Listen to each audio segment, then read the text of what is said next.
We are absolutely delighted to have the Reverend Dr. Robert Flanagan with us. He is a priest in the Diocese of New York, was ordained by Bishop Sisk to the diaconate and priesthood in 2003. He has been serving as an interim priest since 2013 in 7 different parishes north of New York City. He is currently at St. Peter's Lithgow in Dutchess County.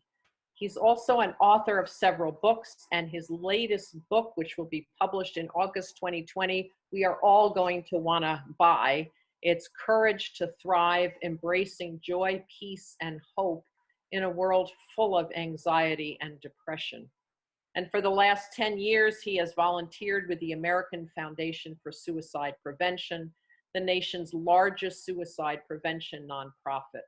And he says that he welcomes the opportunity to be with us today. And I just want to add, this came from concerns in my own parish of someone who was beginning to talk about suicide to his relatives. He was in deep mourning for the death of his mother and sister in late December and early January. And this isolation has been very difficult for him.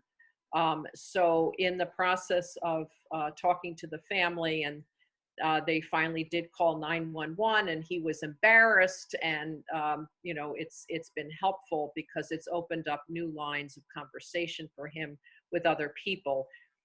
It made me realize, and our committee realize, how fragile this time is for so many. We have essential workers who are overburdened. We have people working from home with children who are exhausted. We have people who are feeling totally isolated and depressed by themselves and not going out. And I think we've heard today that Bishop Dici is extending the time for parishes not to reopen until July 1st. So this is a heavy burden on all of us. So God bless you, Bob Flanagan, and we pray that you can give us some real help at this difficult time. Thank you for being with us. Thanks, Vicki. Thanks. So, Victor, shall I just, we'll jump in and, okay. And I'll give a couple of just ground rules, that kind of stuff. Chat modes can be monitored by Victor. So as we go through this, if a question comes up, feel free to you know, put it in chat. What I'll do is try to work my way through this quickly enough so the material, so that we'll have plenty of time on the end to pick up any questions. And they're basically kind of four areas that we're going to cover. So maybe I'll pause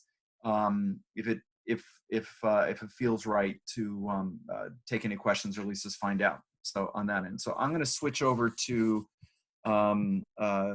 share screen. And there we go. And Victor, is that good? Yeah, okay. So this is a presentation put together by the American Foundation for Suicide Prevention. It's as I said, the largest not-for-profit that deals with suicide prevention. It's the largest private funder of research in the area of suicide, suicide research and suicide prevention. So it's a combination of 4 areas. One is education, which we're picking up today. One is research, which is also an important area of their work. Then they do community fundraising to fund the research programs often through community walks. And you may every now and then hear about the overnight walks for suicide prevention. That's one was supposed to take place in New York City this year. I'm not sure if it's going to happen. But those happen nationally, and those are and then there are regional walks that area chapters do. So, and then the last piece of all of this is advocacy. So advocacy for state and federal programs for mental health and suicide prevention. So that gives you a little bit about a background about AFSP. Let's see. Hang on. There we go. Okay. So this is obviously right. It's a health issue, but it's also a complex issue. As we'll walk through the what happens with suicide from the research standpoint, you'll see that the complexities of suicide. It's not just that people are stressed that bring them to end their lives.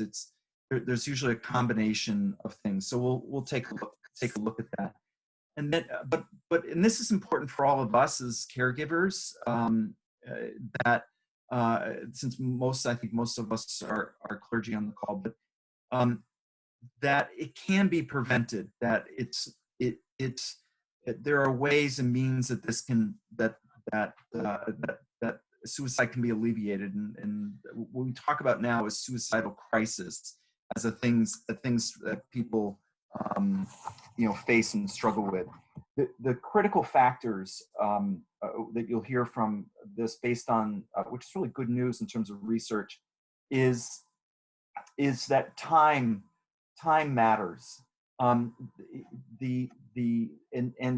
identifying who are the people who are at risk, and helping those persons get help. Those are critical factors. And I'll explain what we mean by time as we go through this. We as clergy can really work our way through all. We're a central piece to this puzzle. So here are the 4 areas that I want to cover. We're going to look at the scope of the problem. We'll look at current research and prevention tools, and then lastly, what we can do, each of us. And I think, as Gina, you brought up at the beginning, are we going to talk about what do we say about suicide in the language that we use? The terminology matters, because we can either, with our terminology, either perpetuate or work to end the stigma of suicide. And that's why some of these languages, I usually yell at the TV when they get it wrong, or at the newspaper, because there's things that we want to avoid saying, and then there are things that we want to talk about. So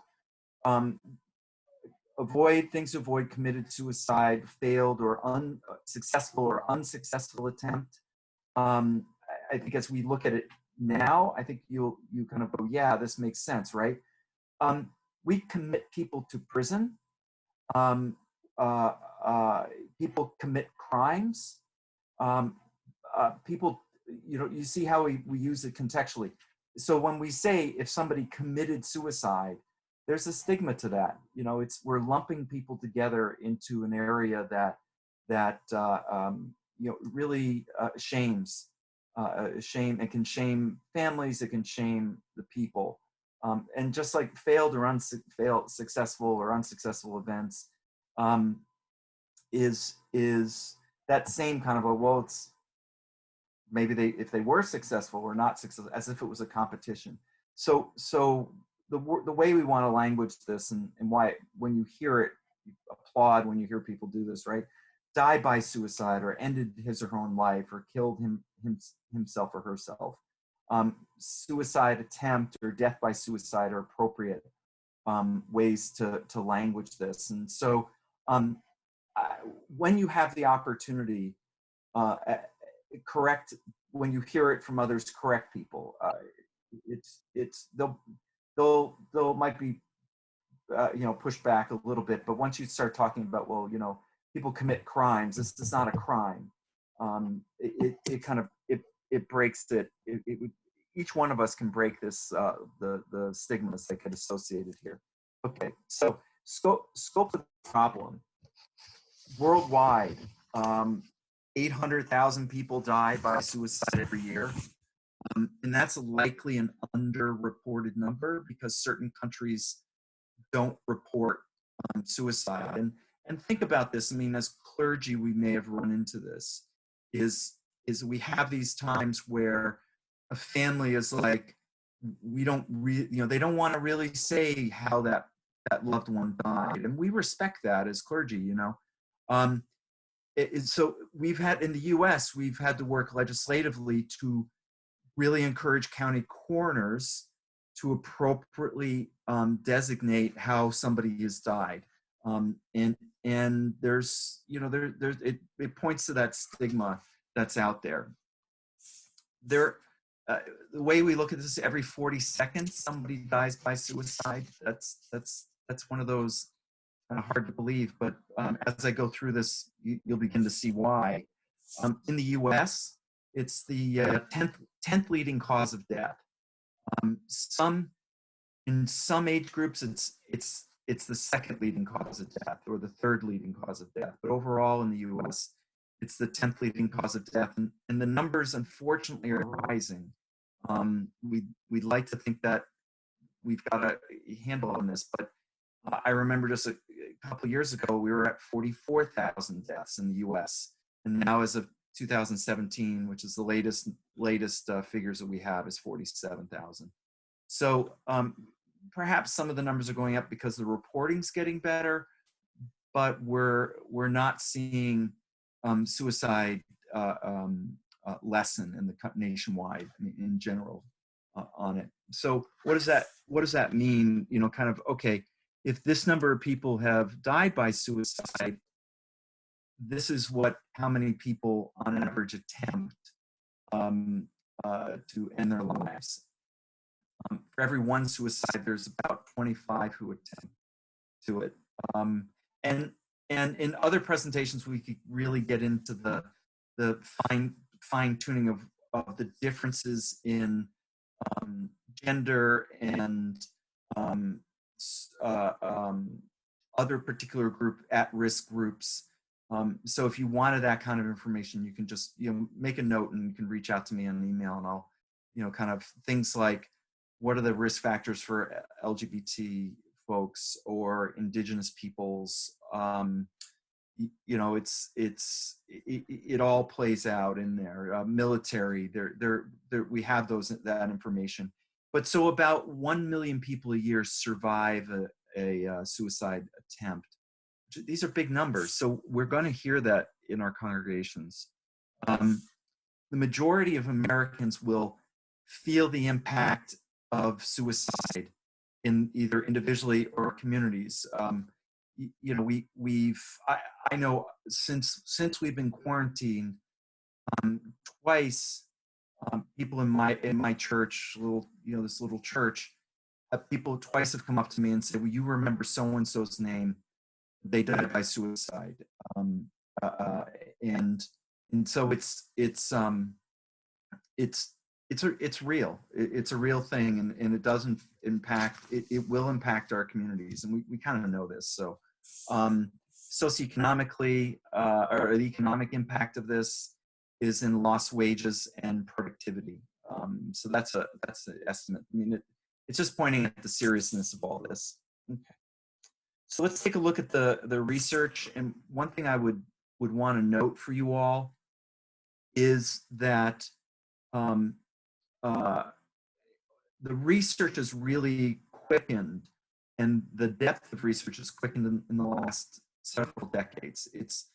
The stigma was around this, that we didn't have the research going into this area as perhaps the cancers. It just, you know, and think back when many of us were young, people would say quietly, they'd say the C word, you know, they wouldn't, you know, and so now, you know, cancer is not that same stigma, but suicide certainly has that. So let's look at the current research that's going on, which is really starting to unravel some of this stuff in good ways. There's no single cause. It's typically the confluence of multiple factors that are coming together, and we'll look at those factors. So, for instance, in the New York, in the city, we lost somebody to suicide. A doctor, you may recall, died by suicide recently, and the news said, well, this was, you know, she was working hard on COVID stuff, you know, therefore she died, you know, the stress was too much, and therefore she ended her life. That's simplistic. I think if you thread the factors out of what was going on in her life, you would see that there wasn't one single thing. going in, there may have been multiple factors that played into it. So always keep that in mind. There's a convergence of multiple factors that play into suicide, which is also good news, right? Because, you know, because stress itself isn't going to lead to it, and neither is mental health issues is going to lead to it necessarily. It's multiple things coming at each other. So so here we get into this. The large majority of people who die by suicide have a mental health condition. That doesn't, it's important to note the opposite, that just because you have a mental health condition doesn't mean you're going to attempt to end your life, right?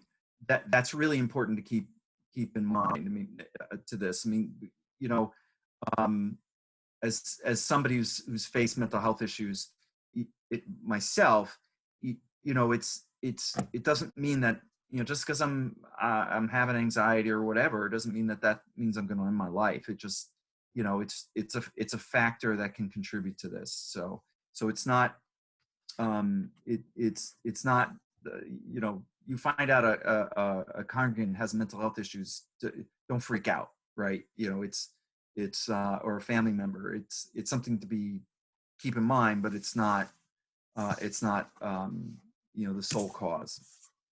So, yeah, and as it says here, 1 in 4 people will experience mental health condition, and most do not go on to die by suicide.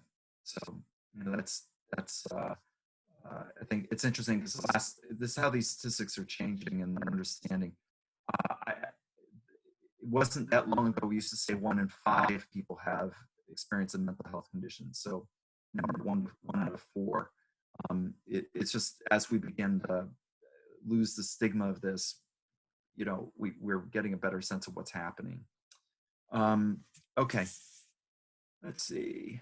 Yeah, this is this is an important factor here, and this is recent. So, you know, I took CPE in around 2000. We didn't know this, that people who die by suicide have different brains. Their brains have changed from those who don't. Both the structure and function of the brain changes. We don't know. There are a lot of questions that I have around this.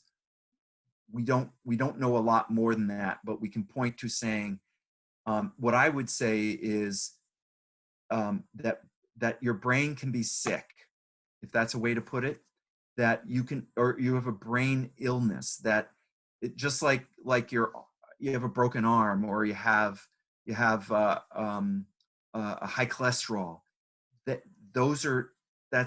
they're seeing something in the body that's different. And so that's important to note, that it is a physical effect, and why when we get into languaging and we'll get into kind of things that we can do, we just keep this in mind. I find this statement perhaps a little confusing. Most people who are suicidal are ambivalent about taking their life, meaning that there is people have, part of them wants to end their life and part of them doesn't. And our job as clergy, our job as family members and people who interact with people at risk, is to have them emphasize the part of their thinking that says, I don't want to end my life, and have them move away from the thinking that wants them to end their life. And there's that kind of a push and pull that happens in the brain, in the thinking with this. So, okay, so as we dive into what's happening to the suicide, what's happening when somebody comes to us and they're what I would say in suicidal crisis.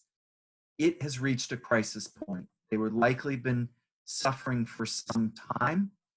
And again, think back to brain and brain chemistry and functionality, that that somehow this has all come together as a crisis, and there's a desperate a desperate need to escape the pain. And then the other piece of this is that thinking becomes limited. There's a narrowing, the usual openness of creativity and alternative reasoning of alternative problem solving skills. They all kind of close down for whatever reason. So again, we talk about this point of where time matters, because the crisis, they find out that the crisis period is finite. That if you can bring somebody to beyond this crisis point, they're more likely or will likely not end their lives. And that's, it's important that we can take steps during a crisis to help mitigate what's going on. All right, so let's look at a little bit of who's at risk, so we can help identify what's going on. The research has looked at this as well, and so big picture, this is where the confluence or the intersection of risk factors come into play. We can have environmental stress like COVID, and isolating and those things. That's a risky factor, right? Because we can't socially interact. Okay, we're all going through that, but some of us also have a history of suicide, either in our own lives or in our families, and that's an additional risk factor. And then if you bring into it the sense of depression or anxiety or bipolar disorder or those kind of mental health issues as well, then these all kind of come together into risky times. And that's where, it's important for us as leaders to be aware of this now, because the environmental factor is so much greater than it has been. So those of us that are in a tough place on health, have a history of this, now is the time for us to kind of identify these folks. So let's look at who they are a little bit more. So mental health factors, it's nice that this list is broad because it can pick up a lot of folks that we may not necessarily think of. So, depression comes to mind, but and maybe perhaps PTSD also comes to mind, but personality disorders and eating disorders may not always come to mind. Substance abuse disorders also play into this, and how many of our churches have the AA programs, right? And then had to figure out what to do with them, right? And clearly they're going to be extended out a little bit more time. And the good news is AA is meeting, they're having virtual meetings too. So that's good for us to see there. What else? Other health factors that aren't related to mental health, but are also really important, right?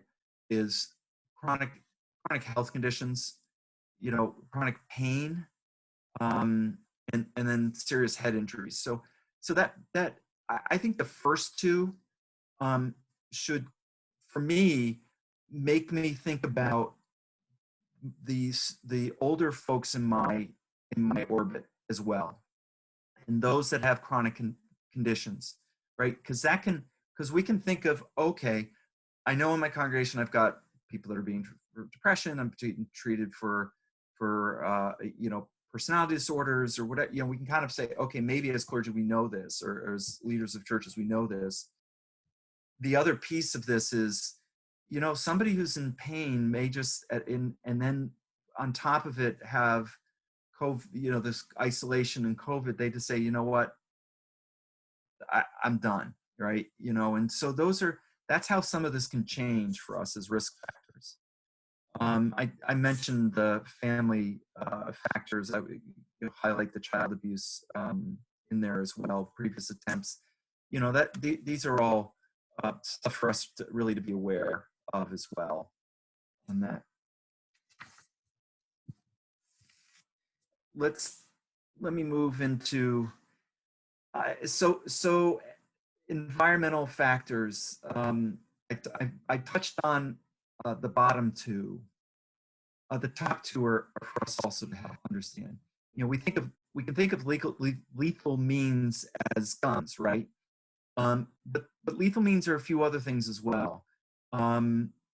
Bridges, you know, certain, you know, we know more like in San Francisco, we think of the Golden Gate Bridge and people going off, but the bridges, or George Washington Bridge, we from time to time. But if you've been over the George Washington Bridge in the last few years, you see that there's this fencing, and then it with the curved the curved bars that come back in over the bridge.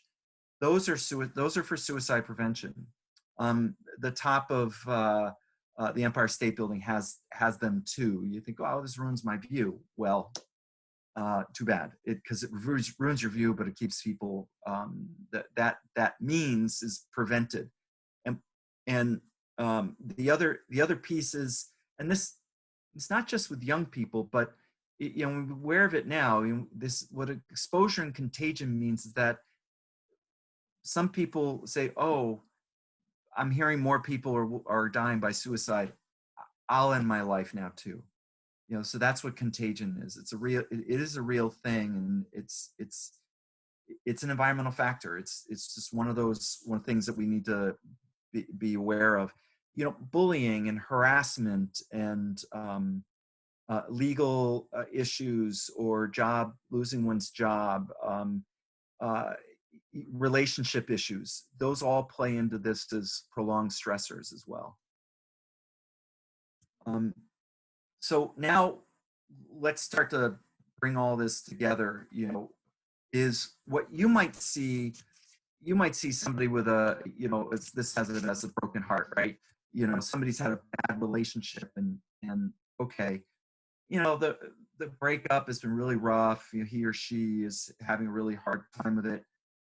But what we may not see is that there's a genetic factor risks in here, depression playing into it, you know, drinking more than usual, or prolonged stress at work. You know, we may not see all of these factors. So one thing is not the whole story, but we keep our ear to the ground about this. And again, I think of that doctor who ended her life last week, that we saw in the news, and there may have been some other factors likely at play on it. So so the researchers are now, you know, kind of looking for biomarkers. That's great. You know, we don't see that, but that's helpful for people in real prolonged crisis, and we can start to see what is the brain doing. They're also working on how does psychotherapy help, and in what ways, and the efficacy of that. What type of interventions really do work for them, and then the other research is medication. Understand and be open to the medication piece, that often people don't want to go on medication for reasons that aren't people be like, well, I don't want to go on the medication because it's going to mess up my brain. All right, that's a real thought process that happens. But the pause is, wait a minute, but your brain is actually hurt now. It's like saying, well, you know, I know I have heart disease, but I don't want to take the cholesterol medication because it might, you know, it's going to change me somehow. I mean, so there's a bit of an irrationality to it, but it's based, you know, there's based in worry and anxiety that are just part of what's happening at this time. So they're looking into medications, you know, the effectiveness of what medications and how to treat them. And so some new medications are coming out. Understand that for a long time, the only medications we had were from the 60s, and you know, for the last 40 years. And so we're starting to get new medications out there on that. So, okay, prevention. These are going to look at preventative factors that are going to focus on mental health issues. And what is that? It just happens to be May. May is Mental Health Awareness Month. So This is the timing of all this is nice, but this is also where churches can really step in. Protective factors are mental health care, right? And we can be proactive with our families, with our friends, and with our congregants around these. So it's important to feel connected to family and community support. So I think probably like most all churches are doing now, and at least I hear from my clergy friends and colleagues, is calling the members of your parish. That cannot be underestimated. I would also say calling your clergy colleagues, right? Get on the phone and talk to some of your others in other churches. Make a habit of it and be like, I haven't talked to so and so in a while. Reach out to them. It's important. Where our own mental health is a part of this care too. Problem-solving skills are this area of expanding limited thinking that we talked about before. So, helping people think through options and engages the brain different ways. That's helpful. It's a protective factor.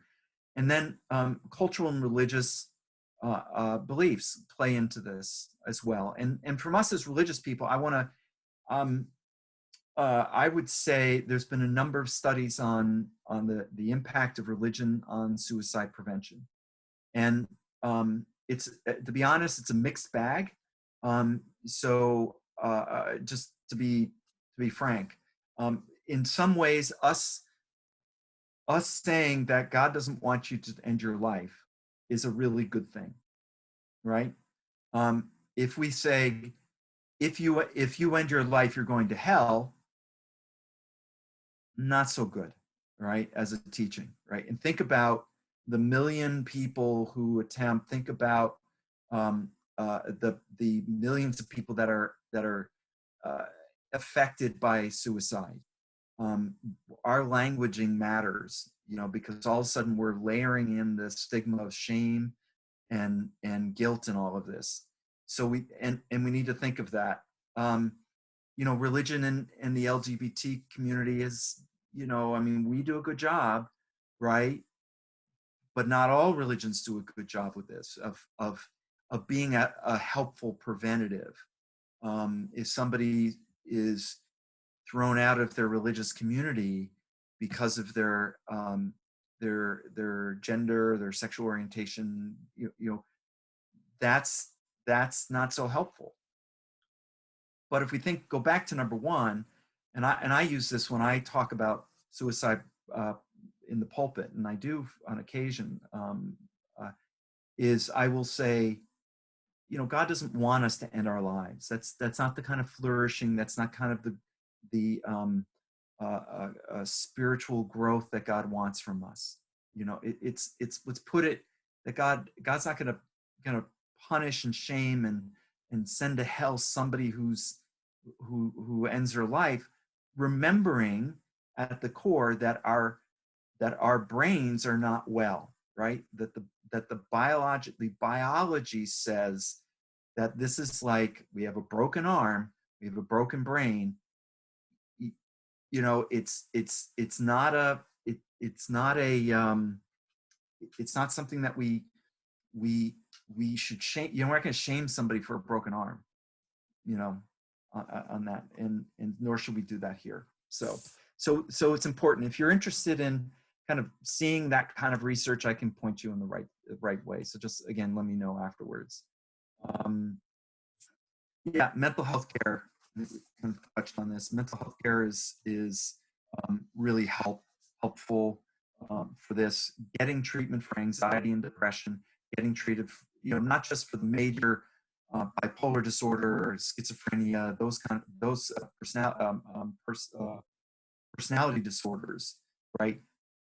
But taking anxiety and depression seriously, in talking about that in your congregation, again, something that we can do from the pulpit, and something we can do as a means for helping our folks, I think is critical.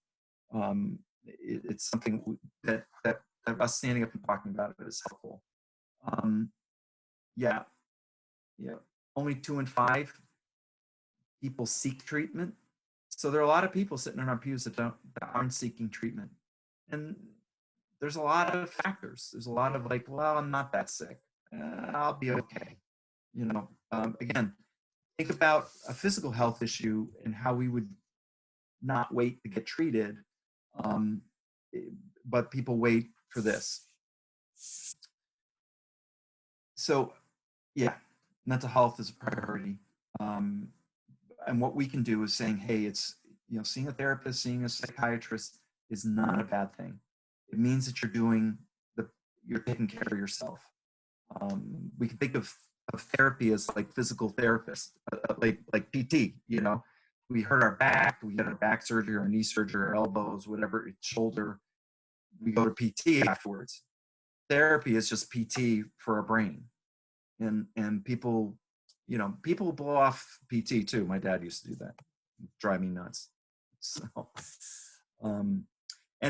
and be patient. You know, not every relationship with mental health people is going to work, but encourage people to say, hey, if you're not getting what you want from one place, problem solve, find it with another place. It can happen.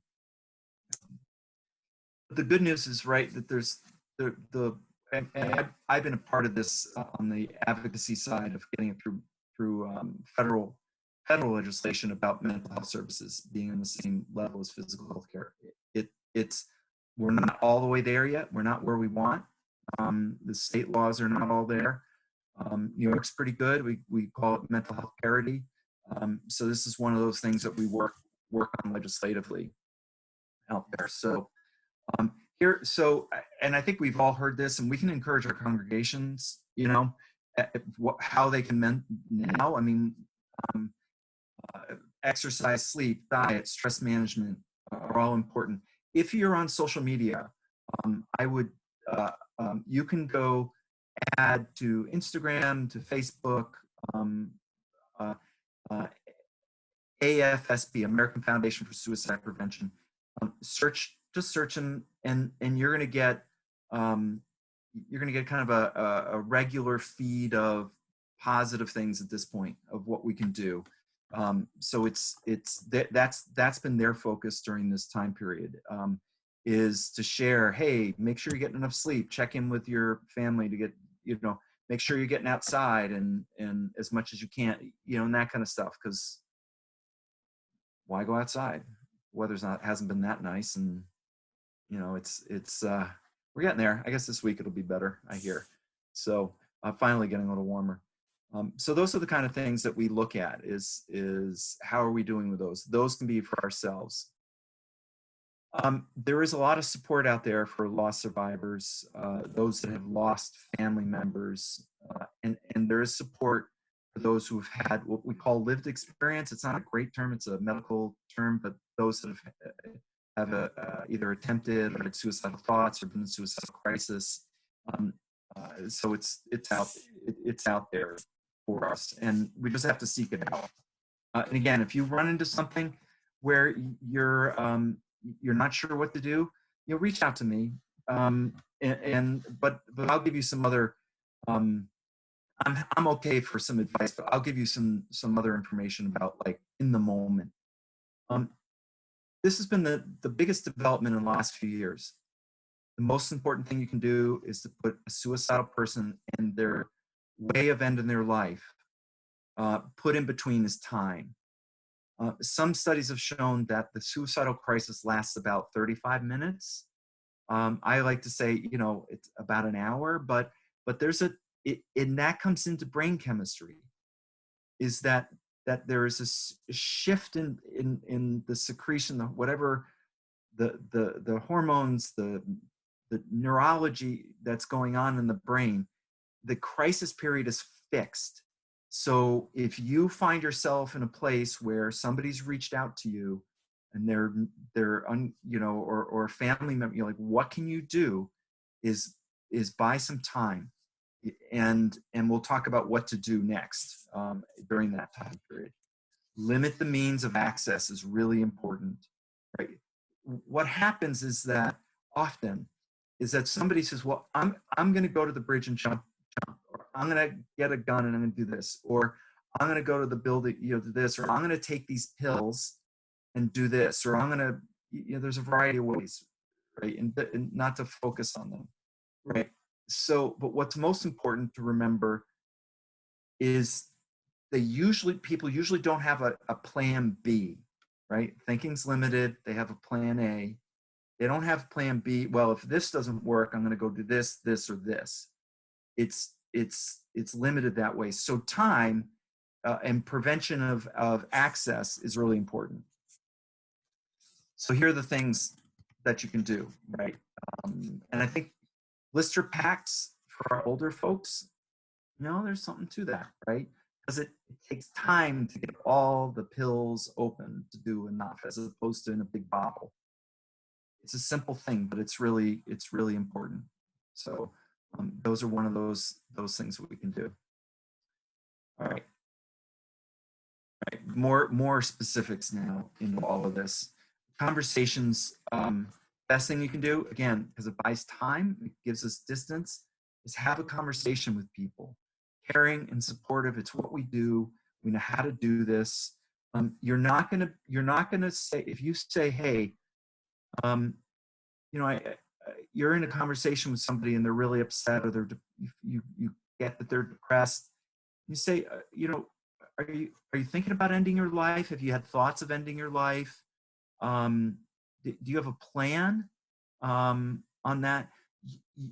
You're not going to cause somebody to die by asking those questions. You're not going to put the thought in their brain. You're either going to get somebody to really open up and kind of break down and say, oh my God, yes, I do, in fact, right? Or they're going to look at you and go, no, that's not it. Perhaps there's a small, we can always, because it's complex, there may be a small group of people that we're saying, okay, they might lie to you, right? But there are other factors that we can look. But the best thing you can do is by pointing it out, you're beginning to open and shed light on it, right? A people of light is, as we help them out of darkness into light by being there with them. It's important. So, we want to know what to say. You're going to look for the warning signs. You're going to reach out to folks that you think are falling into these areas, and then you're going to help them seek help. Dial 911 is somebody asked me saying, what do I do if I think somebody's going to end their life, right? Call the police, right?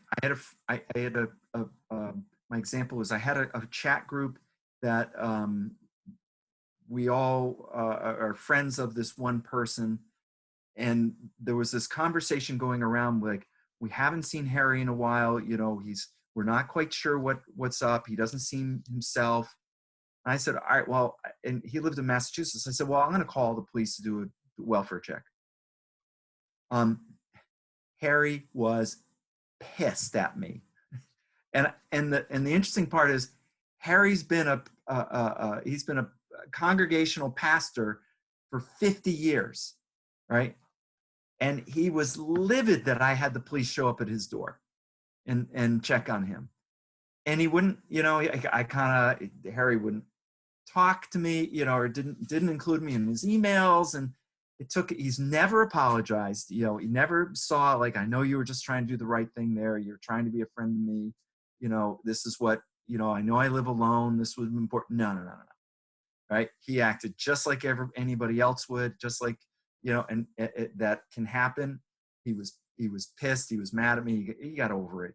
And frankly, I didn't want to live with myself to say, I know to send the police. I know I can call just not a 911, just call the department and say, will you do a welfare check?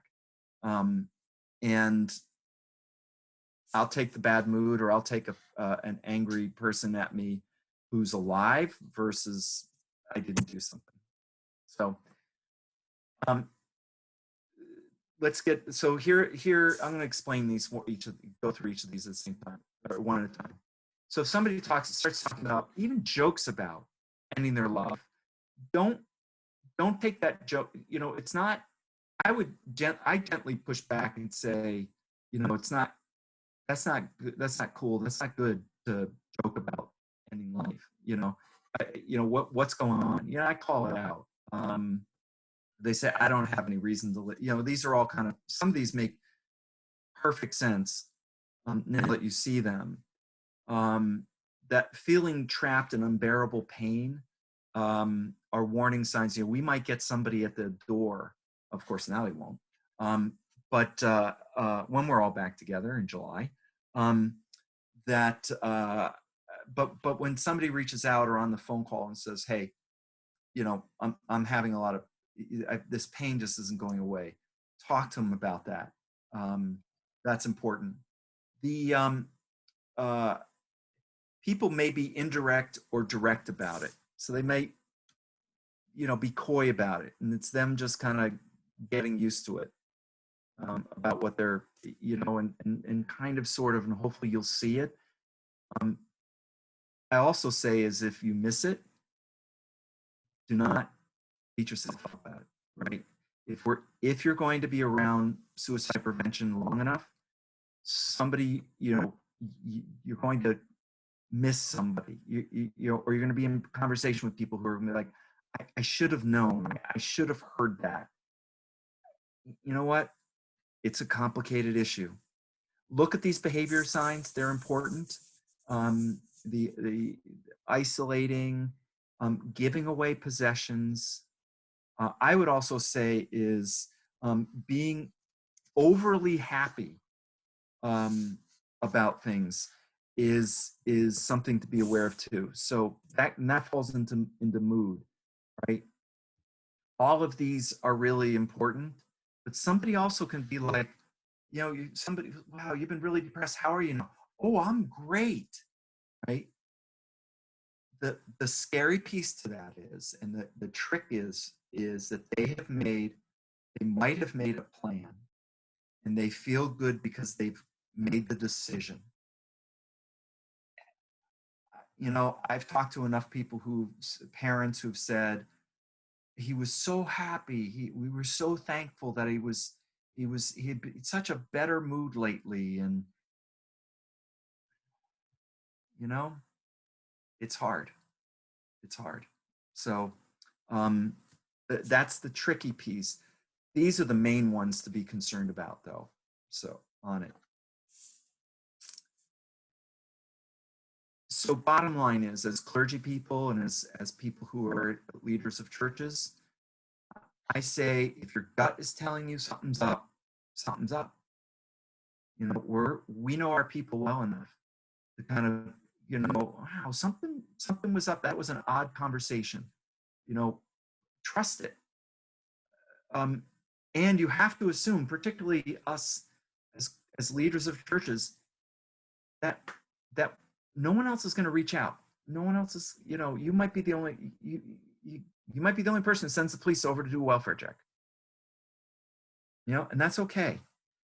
So how to do it, you know, how to talk to them is here's how we do it, right? Talk to them in private, listen, have them open up, and express, be who we usually are. I would say this, the one thing that I've found with in talking to clergy colleagues about this is, don't be scared about this. I mean, we're human, and it's uncomfortable when you hear somebody talking about ending their life. It's a natural reaction to us as human beings. So you can ask directly about this.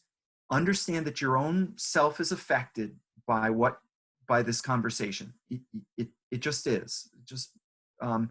And encourage them to seek mental health. And then yourself, call a friend or colleague. Just, hey, I had this really intense conversation. Just check in on that end. It's really important on that. But the hearing piece is really important. These are really important too. You don't want to say to people, "Oh, you'll get through this." You know, I know there was a campaign out there about it gets better and all that. I would say that's a bit of minimizing, because in that moment, it ain't gonna get better. It doesn't feel like it's getting better. Um, it, yeah, there may be a day, and it may be 10 years or 5 years or 2 years later that somebody says, yeah, it's better. Um, it, it, don't minimize feelings, and don't try to convince them that life's worth living and all, you know, that, and don't try to fix it. Our job is not, this is not a slow fix, a quick fix. This is going to take time. And so we try not to kind of just solve it, you know, saying, oh, you know, that's silly, you'll feel better, that kind of stuff. I mean, I think as clergy, we have this empathy in us, so you get it. Here are the 3 things, really, really important.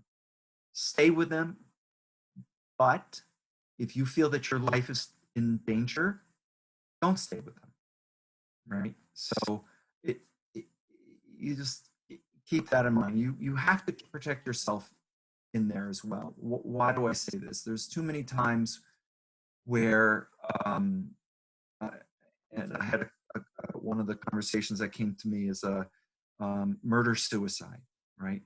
Is murder-suicide is, you know, you want to stay with somebody who's upset and ending their life, but you have to remove that person from the means, right? And that you need to protect yourself first. It's kind of that lifeguard drowning thing that they do, which seems cruel to kind of keep the person away if they're going to try to drown you. It doesn't help. Escort them to mental health services. Who among us wouldn't do that? So that makes sense. I'm going to leave this up for, I want you to do something here. Put these numbers into your phone. The 800-273-TALK. You know, put it as a contact in your phone, because that's somebody, you wind up in a conversation with somebody, you know, whether it's in your office or on the street or, you know, wherever we wind up in these conversations, or in the hospital. You know, Suicide Prevention Lifeline is a national number. The numbers, what often happens is you'll be routed to your state crisis counselors, and which is good because it's somebody local, more local, and they kind of get it. You're not getting somebody in Seattle, Washington to help you through your crisis in New York City. You know, it's the New York City, but the 800 numbers there.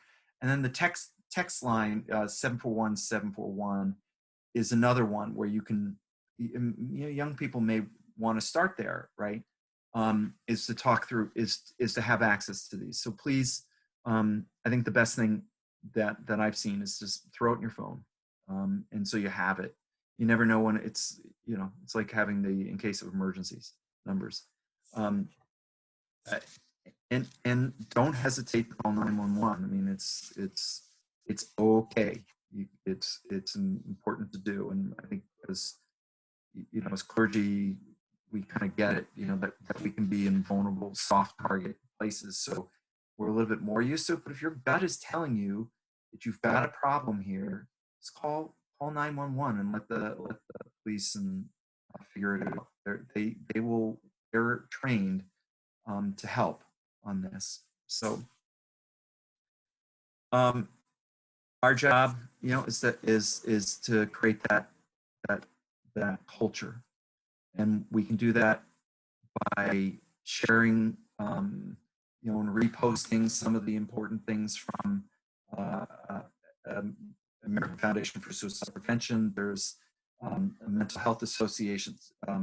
There's Crisis Text Line has on Instagram has postings. Once you sign in, once you know, like or follow these, you'll see that there's a few more, and repost them from time to time.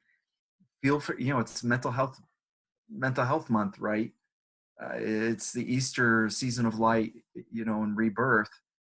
This, work it into your sermon.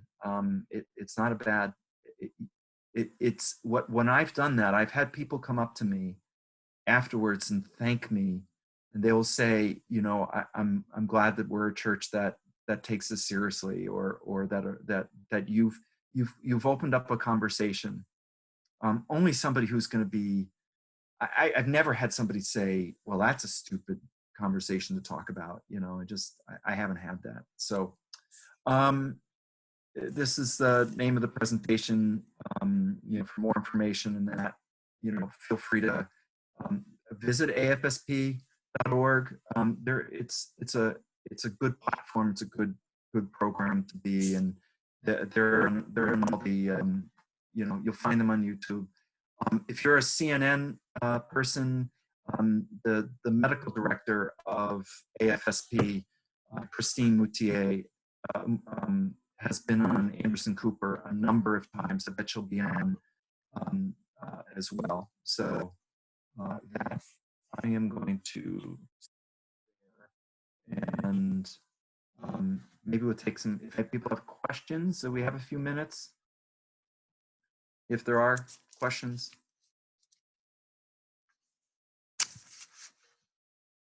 Right next to mute is stop or start your. I can't. We got to unmute some folks. Okay. Who wants to, who? Somebody's. Okay. Somebody's saying, we can't hear you. Okay. There. Now you're on mute. Good.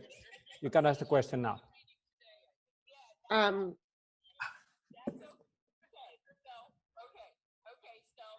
You're good. You're good to go. Me? Yep. Yes, Rachel. Somebody else is talking. Is that? Yeah, someone else is talking, Victor. Oh, I cannot see that person on my screen. Let me see.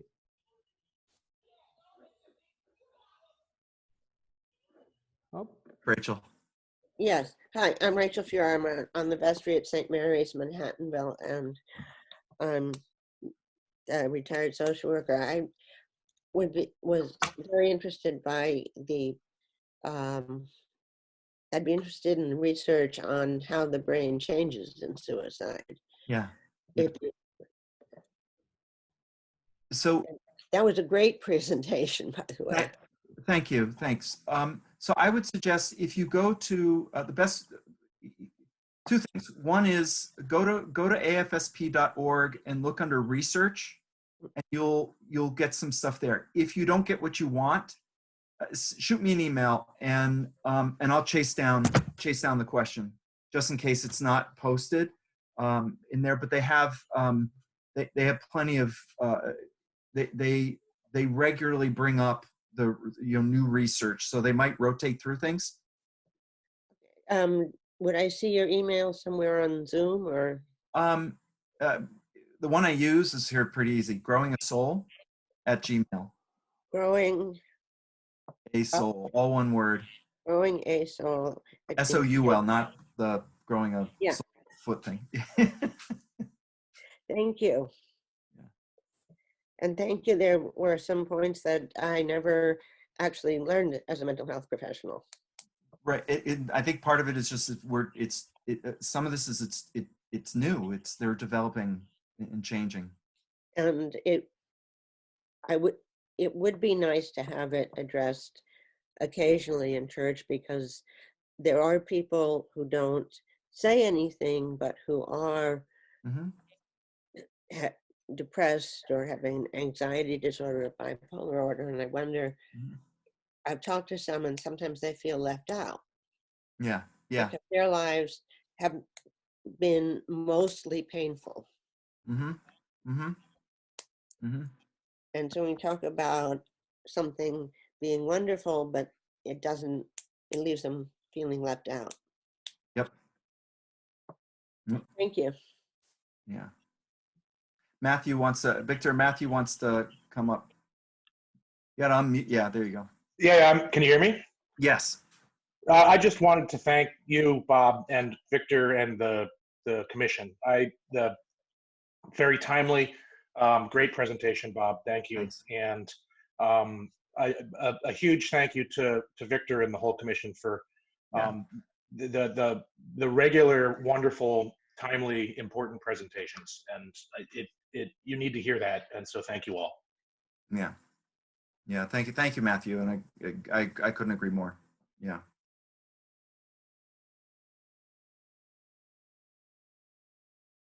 So, Bob, there is something that we were, I think when we were yesterday talking about this, I mentioned something about the impact of suicide attempts and that reality in communities of color, Latino, Asian American, African American community. And right now, you know, like some of these in the presentation, you mentioned some important aspects of that, especially in how the space is limited for so many of them, and the factors are just increasing in so many of them as well. So would you say something, because I know that there will be some people here interested in saying something about this as well, in listening to something about the reality of race and demographics and finances into all of this as well. Yeah, it's a good question. I would say there's I'll send over to you, Victor, as well, some of the statistical information it's culled from CDC information. So it'll help kind of give you broad, kind of 1,000-foot looks at, who is really, who's at risk in what ways, and I do think it shifts. So first, I would say is suicide doesn't have. There isn't a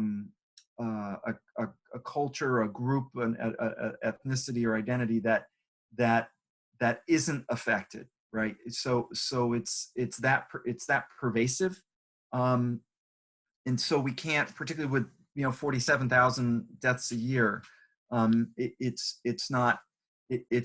pervasive. The statistics will show as high risk percentage groups are sometimes surprising, and sometimes are not. So it's not surprising that, or shouldn't be surprising to us that indigenous peoples have a higher risk of suicide.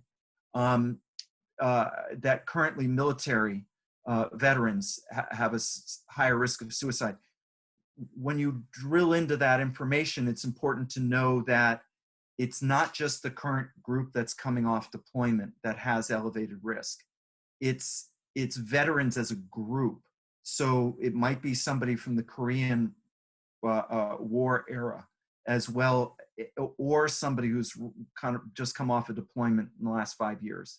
So it's that kind of PTSD can play out over a lifetime. It's our LGBT community is a higher risk group. Equally said, at times they drill in to see that white males over 35 or between 35 and 50 are a higher group. So that's where it kind of drills in. You kind of go, oh, okay, I didn't know that. I would say that of the people that I've come across of lately, and it's where my population is right now, but they're older white men, the 60s, 50s, 60s, that have ended their lives. So that's where but I also would say is it's ethnicity or race. They would have come out with a preventative saying, hey, the suicide rate is less in this group, because that would have been a factor that would have shown up and said, oh, okay, it turns out that certain groups have better preventative factors. Think about some of the cultural connectivity relating in immigrant groups that, recent immigrant groups in the U.S. tend to have tighter family connections at times. That's a preventative factor, that type of or a protective factor. Just like those that that frankly they don't, we're in this awkward place in research, but that religion has, we have a protective, preventative factor inbred in who we are, because we elevate community and fellowship. For all those churches, all those. So now you have a different way to look at all those people who say the only reason they come to church is fellowship. Is now you can go, well, great, because that's a protective factor for their mental health. But it is, yeah. Does that help? Does that answer the question for you? Yeah. And I think the Reverend Teddy Brooks has a question. Teddy? Yes, good afternoon, everyone. Bob, great presentation. Thank Thanks. you so much. One of our many finest. Thank you so much. It is true that people do take their lives, but then I strongly believe there are lots of people out there who really, they're not going to try it physically on themselves, but they've totally lost their will to live. And it's a prayer that maybe drinking will hasten the process. Or maybe if I just get drunk enough and I slide, and get hit by a car, they really, for religious reasons or somewhere in their minds, they believe that if I do it, it's going to devastate my parents, but really I just want to die. So I think in so many ways, this conversation can help us meet people, like what's going on, yeah. So I think that is that group we should also be mindful of. Those who attempt are braver, maybe, than those who just try. I mean, maybe brave is not a word, but there are those who do attempt, and there are those who will not deliberately attempt, but they're trying everything to just end it forever. So that's just a thought that came to mind. Yeah, I want to, two things I want to add to that, Teddy, is one is that that the opioid crisis plays into this too. Okay, that kind of the overdose is that maybe call it passive suicide attempt, but it can be caught up. So what you'll find is people will say, oh, they died from an overdose, because it's a little bit more acceptable that the drugs took them than to say that they purposely ended their life, right? And that's a family thing. I mean, we know the pastoral care issues. I mean, listen, at the end of the day, being technically correct with a family, come on, but understand that sometimes the opioid or the alcohol is a way to end their life. I mean, that's true.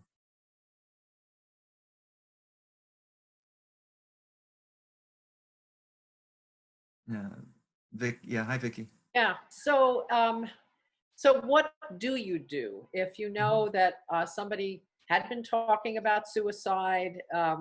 We sent 911. He was embarrassed, but I know he's drinking a lot, and I know he's alone, and depressed. How do we deal with the drinking? Can't go to an AA meeting. I doubt if he's going to go to something online. I'm not sure he has a computer. Right. I mean, I wish there. I wish there was an easy answer, right? I mean, this is we're entering in an area that is perplexing, mysterious, and confounding. That has been my experience with this, and my experience at the psychiatric hospital. I was brought in a number of times to counsel a person who was determined to end her life, and I was there as well, maybe you can help by giving her a reason to not do it. I will say this: the counseling session that took place it was me, her, and someone from the, and somebody from the facility, or a worker, and the worker was there because at any moment she would perhaps try to end her life, and I had come in. I came one day, I recall saying, well, you can't see her because she just tried. We've got to, and so the perplexing and confounding piece to this is that we can do everything that we want, again, as professionals here, is that we can do everything we can, but it may not help, right? Just know that, and don't blame yourself for it. But go back to these fundamentals. Be in conversation. Remove means. Work to get them into the mental health system. And if it doesn't work the first time, work again. I mean, sometimes, with any of these systems, sometimes you need to switch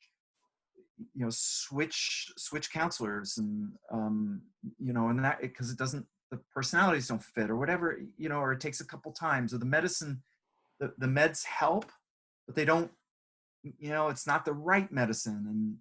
And this is where we have to be patient and persistent through all of this, kind of hang in there. But at the end of the day, as professional is, you may do everything you can, but we still may not keep them.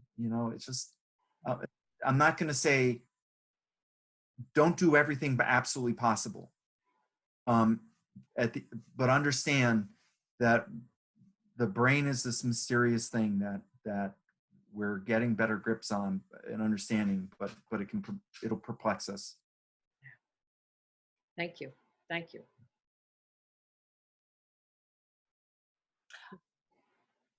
Bob, I wanted to ask about prayer. Yeah.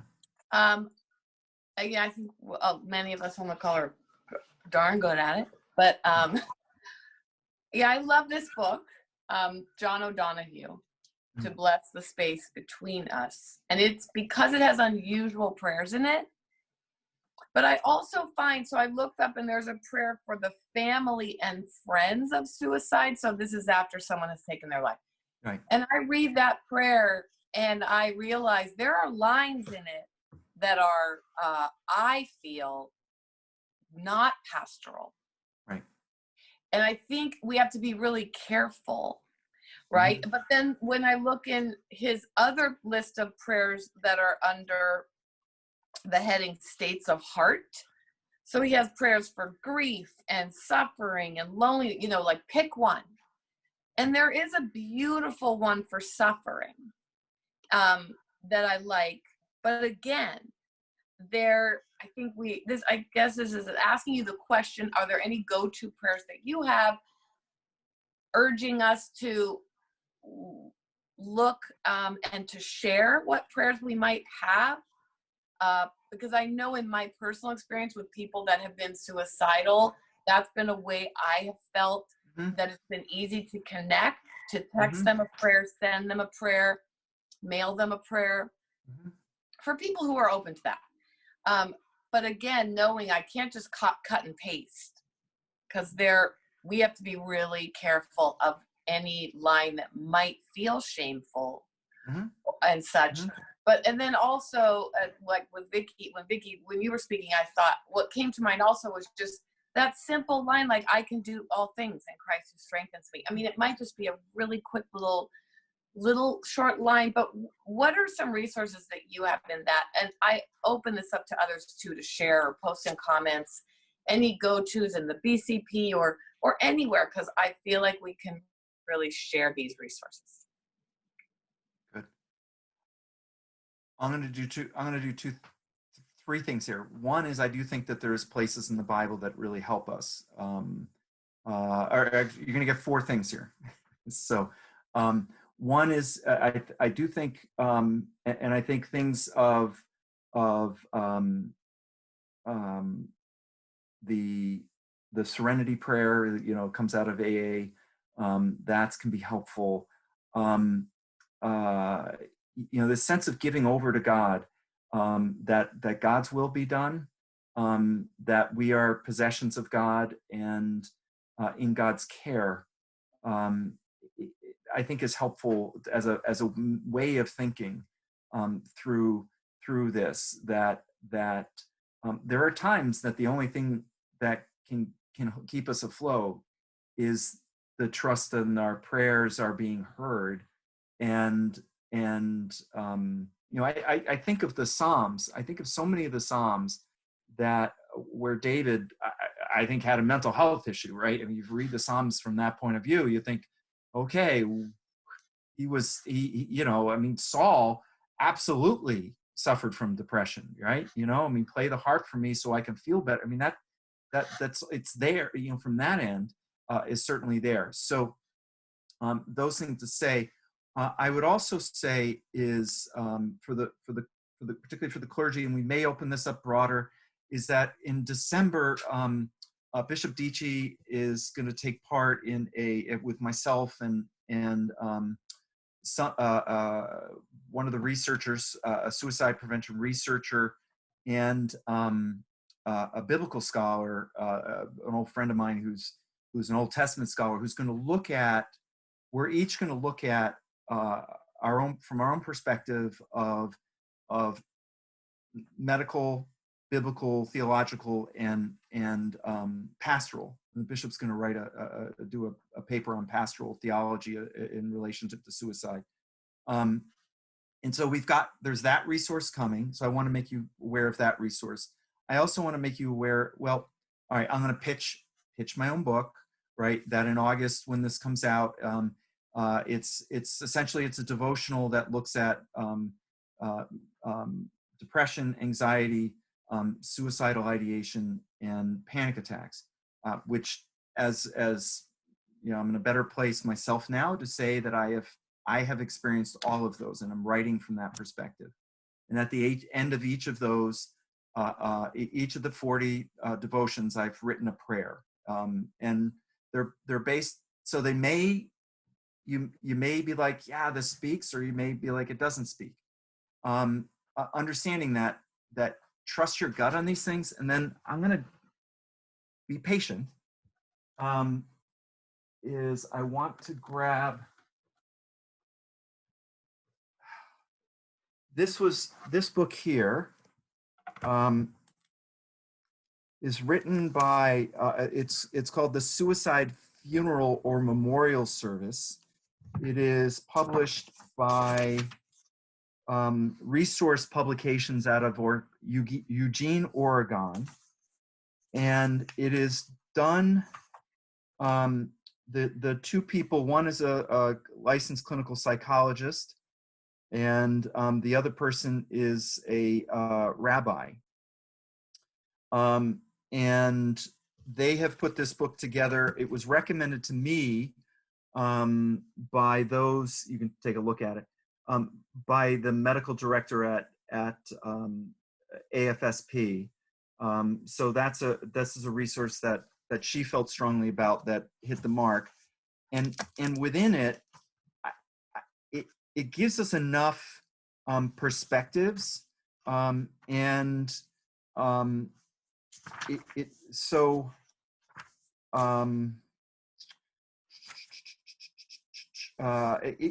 going to give you, it's a bit of a compendium of different perspectives, writing so they have it's not just a rabbi who's speaking about perspectives. You've got different faith traditions, so we've got plenty of Christians in here as well, and so you can see some sample eulogies, you can see some sample prayers, you can get a sense of how to address it, what is our role as clergy. So I think it's a thoughtful approach, It's worth looking at. It's worth having. It's not, because it's a short run book, it's not going to be cheap. I mean, it's not a $10 book. I think I've had it for a few years. But I had to spend, I don't know, $25 for it or something. So, but it's one of those resources that I think I would go to this versus just Googling, help, suicide, pastor, what do I do? Or whatever the usual things are to ask Google, I think that was all 4.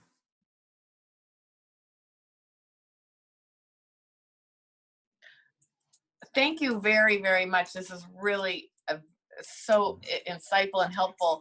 I participated in the ASSIST suicide prevention Right. training in New With York David Ryder years ago. Yeah. Yeah. And it was hard, but really helpful. And it has played out for me many times. What they taught us, which is what you said in terms of not being afraid to say, are you having thoughts of ending your life? And never have I ever had anybody upset that I asked that question, but more grateful. Good. And you're right. When I've had people say like, God, no, like, and it's genuine, right? But like Teddy said, not that they're not devastated and desperate, but they're not going to take their life. But what they taught us, which has always helped me tremendously, was the phrase that we want to keep you safe for now.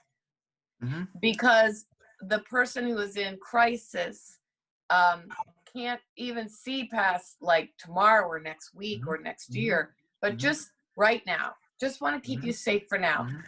And one thought I had was when you talked about that crisis moment or time being, let's say 35 to 60 minutes, it also helped me to think about if we or people can be on the phone or in touch with somebody for that period of time, can we get them through logically, right? We can maybe get them through that crisis period that their brain is in.